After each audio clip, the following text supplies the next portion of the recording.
আসসালামু আলাইকুম রহমতুল্লাহি ওবারাকাতু। দিন ইসলাম নলেজ চ্যানেলে আপনাদের স্বাগতম। আজ আমি আপনাদের সঙ্গে আলোচনা করব আজ 11ই রবিউল আউয়াল শুক্রবার দিনে অথবা রাতে যদি আপনারা এই দোয়াগুলো পড়ে মহান আল্লাহর কাছে মাপ চাইতে পারেন, ক্ষমা চাইতে পারেন এবং দোয়া করতে পারেন, ইনশাআল্লাহ নবীর জন্মের উপলক্ষে আল্লাহ পাক রব্বুল আলামিন আপনার মনের আশা পূরণ করে দিবেন, আপনার জীবনের সকল গুনাহকে মাফ করে দিবেন এবং আপনাকে পৌঁছিরাতের ফুল বিজলি চমকানোর ন্যায় পার করবেন। মৃত্যুর সময় কষ্ট হবে না।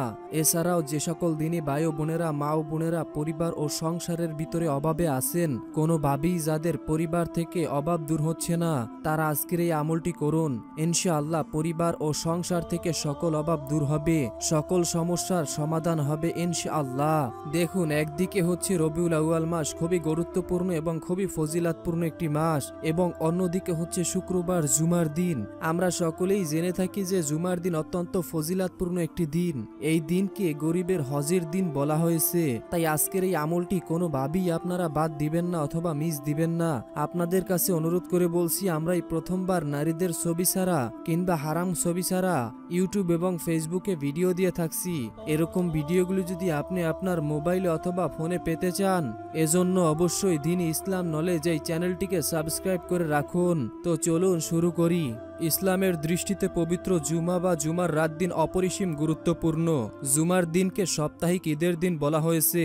জুমার দিনের সব ও মর্যাদা ঈদুল ফিতর ও ঈদুল আজহার মতোই এই দিনে ইসলামের বড় বড় ও মহৎ কিছু ঘটনা ঘটেছে।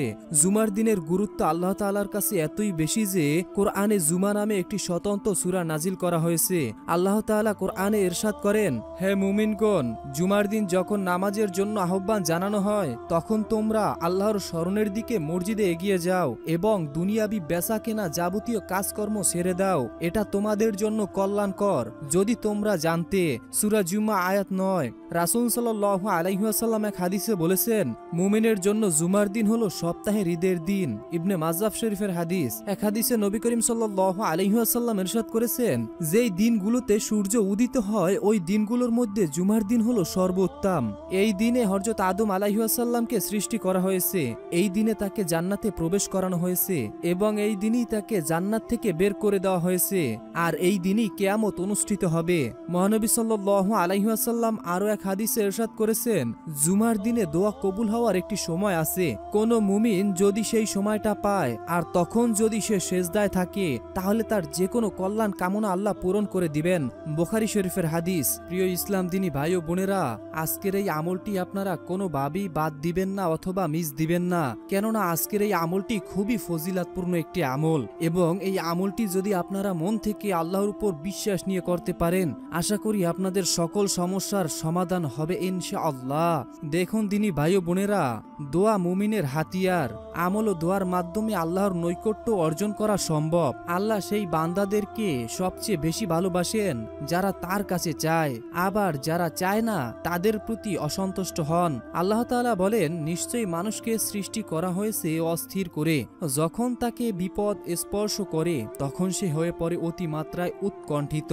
তাই আপনাদের আমাদের যখন কোনো বিপদ আসবে তখন আমরা নিরাশ হব না, আল্লাহর উপর ভরসা রাখব এবং সর্বদা বিপদ আপদ থেকে বের হওয়ার জন্য আল্লাহর কাছে সাহায্য চাইব। এজন্য আপনাদেরকে অনুরোধ করছি, আজকের এই আমলটি বাদ দিবেন না। তো আমি আপনাদেরকে এখন বলে দিচ্ছি যে সকল দোয়া আপনারা পড়বেন। হাদিসে এসেছে, একবার আনাস রাদিয়াল্লাহু তাআলা আনহু নবী করিম সাল্লাল্লাহু আলাইহি ওয়াসাল্লামের সাথে বসা ছিলেন। এমন সময় এক ব্যক্তি এসে এই দোয়াটি পড়লেন।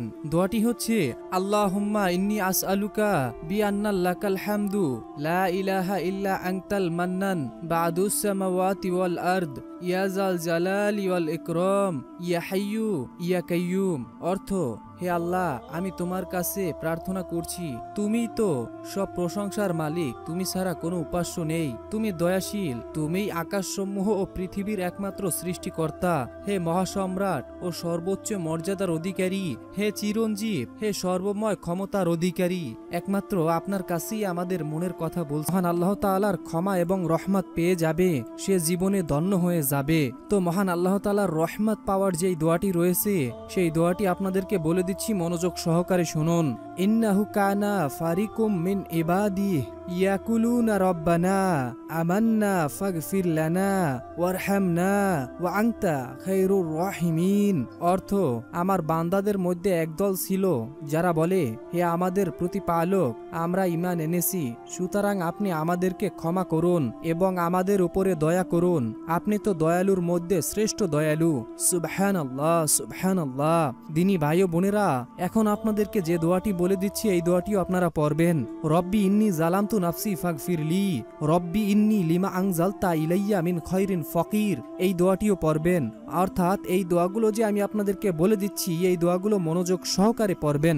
রব্বি ইন্নী জালামতু নাফসি ফাগফিরলি, রব্বি ইন্নী জালামতু নাফসি ফাগফিরলি, রব্বি ইন্নী লিমা আনজালতা ইলাইয়া মিন খায়রিন ফকির, এই দোয়াগুলো অবশ্যই অবশ্যই আপনারা বেশি বেশি পড়বেন। তবে মনে রাখবেন, যে কোনো নামাজের পরে যদি আপনারা এই দোয়াগুলো পড়তে পারেন তাহলে সবচাইতে বেশি ভালো হয়। তো দিনী ভাই ও বোনেরা, এই ছিল আমাদের আজকের ভিডিও সম্পর্কে যদি কোনো মতামত থাকে অবশ্যই কমেন্টে জানাবেন।